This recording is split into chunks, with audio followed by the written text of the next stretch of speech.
Good morning and welcome back. Well, most of you know the Dalai Lama as a man of faith, but Tibet's spiritual leader is also very aware of the changing world around him. I recently caught up with His Holiness to discuss a variety of issues, including stem cell research and how to find inner peace in an ailing economy.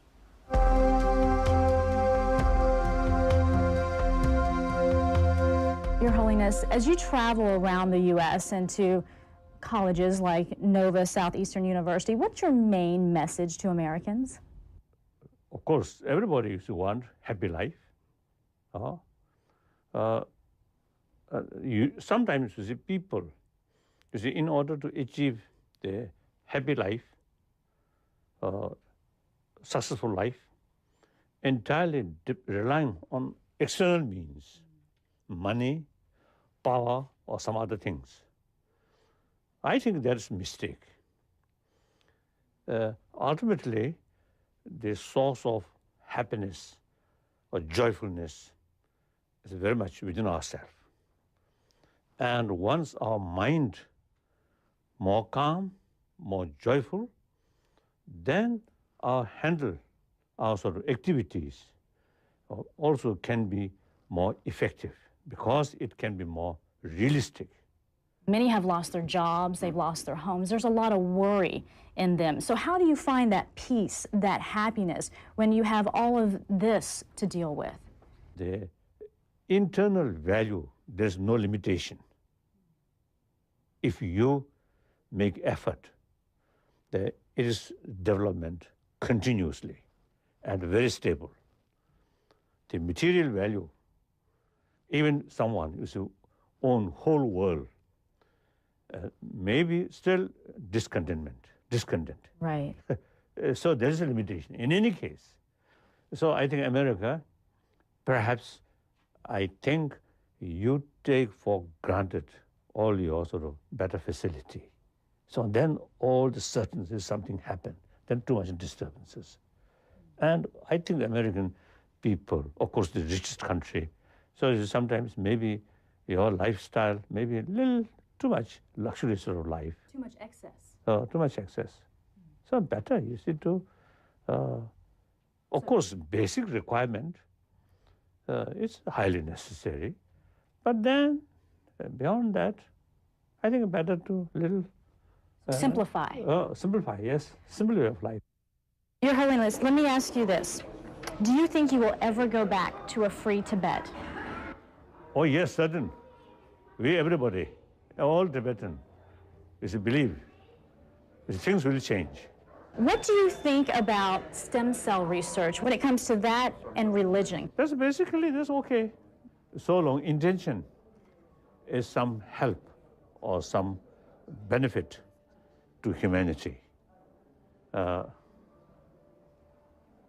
Then from the Buddhist viewpoint, any human action ultimately depend on their motivation and goal. Goal is something beneficial, and the motivation is very sincere. Then different sort of method, that's okay from the Buddhist viewpoint. So I found that really fascinating. You know, a lot of his words just kind of broke down complex issues, difficult situations, into simple terminology, into just a simple thought on it, which I find refreshing. Yeah. And you know, a lot of religious leaders will tell you, you know, the debate between stem cell research and religion, a lot of people will say, look, it's playing God, and you cannot do that. There's a big debate going on in that. Yeah. But when you talk to the Dalai Lama, he says, look, as long as the intention is well meant and it's for the benefit of humans, why not? And in your interview, when you asked him about it, he said, it's okay. It's okay. That's his first couple of words out of his mouth. Right. So very simple language, it seems, in your interview with him. And that's what I just found so comforting in meeting him. But get this, he could be the last Dalai Lama. The last Dalai Lama. The last one, given the situation in Tibet. Yeah. And whether or not he wants to be reincarnated with the political climate and whatnot. Right. So I asked him about that, and you're going to hear that answer coming up in our 8 o'clock hour.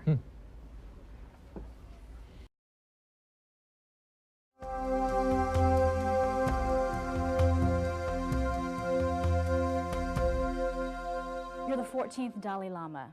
There's a lot of concern that you may be the last Dalai Lama. Do you think that you will? That's no problem. That's not a problem. The name institution, Dalai Lama, now there's up to 20 people. As early as 1969, I made clear publicly, officially, the very institution of Dalai Lama should continue or not up to 20 people. So I don't care.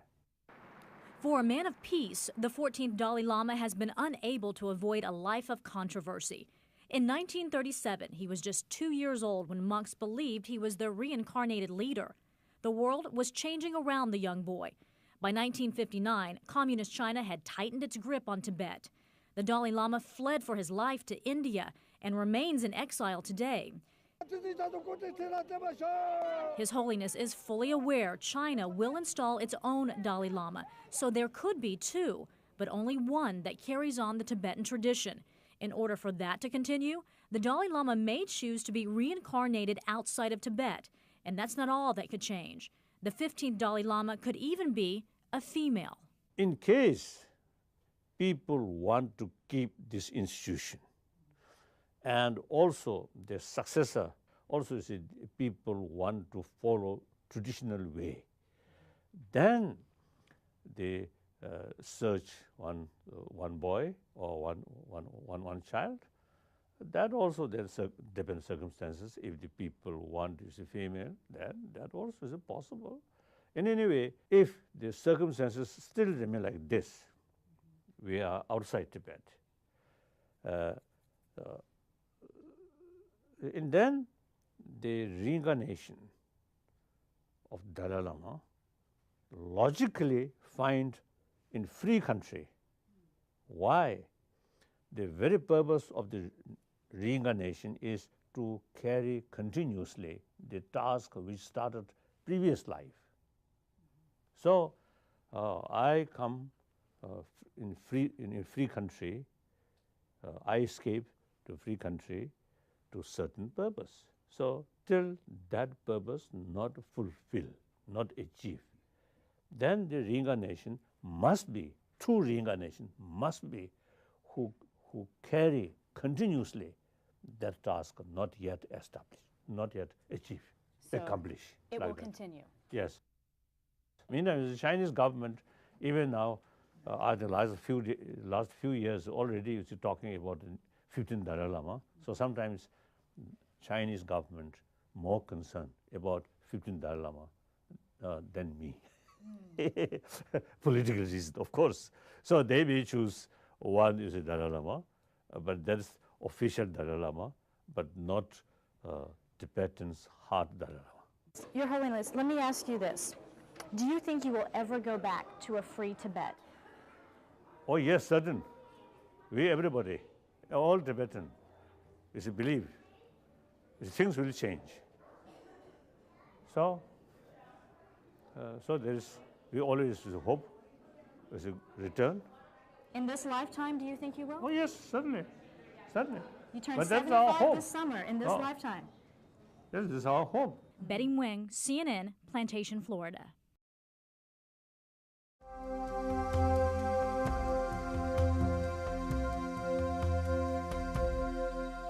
Let me ask you this. There are millions all over the world who admire you. They adhere to your teachings. Who do you look up to? Where do you get your inspiration? Perhaps, firstly, my mother. Yeah. When I was very young, my mother provides maximum affection. Then, of course, I think generally the Tibetan community, like any other major religion, Buddhism also is very much emphasis importance of compassion and forgiveness. Then of course, when I met people, you see people smiling, so that also the source of inspiration. You call yourself a simple Buddhist monk. Yes. Many people think of you much more than that. But if you weren't a monk, what would you be? Just ordinary human being. Really? There's nothing I ordinary was about a you. simple Buddhist monk, also ordinary human being. What does the Dalai Lama do in his spare time? Do you watch TV? Do you watch the news? People want to know, Meditation. What is it like to be you? Meditation. Meditation and reading, study. What do you do for fun? What do you do for fun? Just talk. Sometimes joke, like that. Good morning and welcome back. Well, most of you know the Dalai Lama as a man of faith, but Tibet's spiritual leader is also very aware of the changing world around him. I recently caught up with His Holiness to discuss a variety of issues, including stem cell research and how to find inner peace in an ailing economy.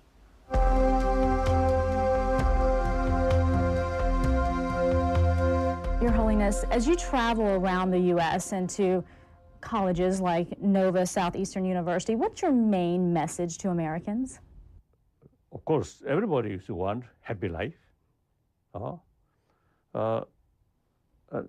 Sometimes you see people, in order to achieve the happy life, successful life, entirely relying on external means, money, power, or some other things. I think that's a mistake. Ultimately, the source of happiness